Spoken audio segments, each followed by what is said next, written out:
ये भगवान हनुमान के जन्म की पूरी कहानी है। क्यों, कहां और कब हनुमान जी का जन्म हुआ, उनकी माता अंजना की पूरी कथा और कैसे उनकी मुलाकात केसरी से हुई, सब विस्तार से एक लंबे और सिनेमाई अंदाज में बताया गया है। भगवान हनुमान का दिव्य जन्म एक अद्भुत और पुण्य कथा।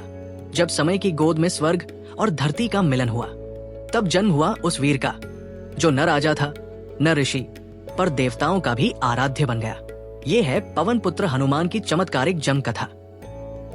अध्याय 1, स्वर्ग की अप्सरा से तपस्विनी तक, अंजना की कथा। बहुत समय पहले स्वर्ग में एक अनुपम सुंदर अप्सरा थी, अंजना। उसकी नृत्य कला से स्वर्गलोक मंत्रमुग्ध हो जाता था। एक दिन वह पृथ्वी पर भ्रमण कर रही थी और उसने ध्यानमग्न एक महर्षि को छेड़ दिया। महर्षि ने अपनी तपस्या भंग होते ही क्रोधित होकर कहा, अंजना, तुमने मेरी तपस्या भंग की है, तुम्हें पृथ्वी पर जन्म लेना होगा। अंजना रोने लगी और क्षमा मांगी। ऋषि का हृदय पिघला और उन्होंने कहा, तुम्हारा श्राप एक वरदान होगा।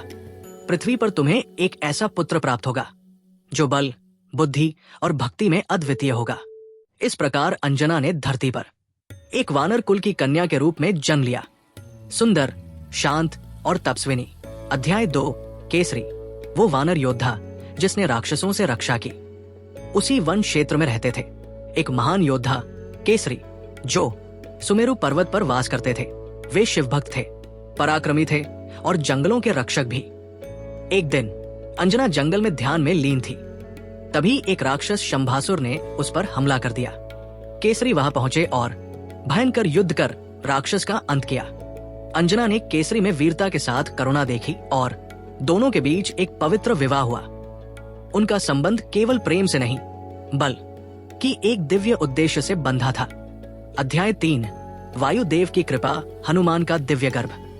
कुछ समय बाद अंजना और केसरी ने एक संतान की कामना की।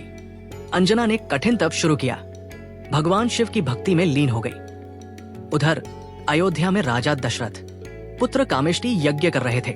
यज्ञ से जो दिव्य खीर निकली थी वो उनके 4 पुत्रों के लिए थी। तभी देवताओं के कहने पर पवन देव ने उस खीर का एक भाग उड़ाकर अंजना की गोद में रख दिया। जब वो ध्यानस्थ थी, अंजना ने उसे भगवान का प्रसाद मानकर ग्रहण किया। उस क्षण पृथ्वी, आकाश और देवलोक में कंपन हुआ।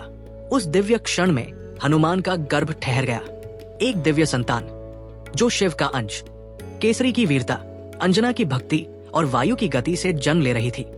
अध्याय 4, हनुमान का जन्म। चैत्र पूर्णिमा की रात थी। पूरा जंगल चांदनी में नहा रहा था। हवा रुक गई थी, नदियां गीत गा रही थी और उसी शांत वातावरण में अंजना ने एक अद्भुत बालक को जन्म दिया। वो बालक रोया नहीं, उसने शेर की तरह गर्जना की। उसकी आंखों में तेज था, शरीर में बल और स्वभाव में तप। देवताओं ने आकाश से पुष्प वर्षा की और भगवान शिव ने मुस्कुराते हुए कहा, मेरा पुत्र जन्मा है न केवल शक्ति के लिए बल्कि भक्ति की मिसाल बनने के लिए। अध्याय 5, हनुमान का जन्म क्यों हुआ, उनका उद्देश्य। हनुमान जी का जन्म मात्र एक संतान के रूप में नहीं हुआ था। वे धरती पर एक विशेष उद्देश्य से भेजे गए थे। उनका जन्म हुआ था ताकि वे भगवान राम के परम भक्त बन सके, रावण जैसे अधर्मियों का अंत करें और संसार को भक्ति, सेवा और समर्पण का मार्ग दिखा सके। हनुमान जी ने समुद्र लांघा, लंका जलाई, संजीवनी पर्वत उठाया, लेकिन इन सबसे बड़ा उनका काम था भगवान राम की निष्काम भक्ति। अध्याय 6, अंजना का विदा लेना। हनुमान जी के जन्म के बाद अंजना का श्राप समाप्त हो गया।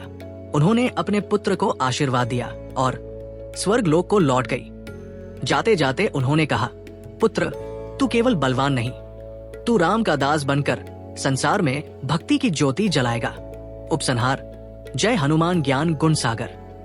आज भी जब चैत्र पूर्णिमा आती है, भक्त हनुमान जयंती मनाते हैं, क्योंकि वो सिर्फ एक देवता नहीं बल्कि भक्ति और शक्ति का प्रतीक है। हनुमान जी हमें सिखाते हैं कि शक्ति सेवा में लगे और हृदय सदा राम के नाम में। जय हनुमान, जय श्री राम।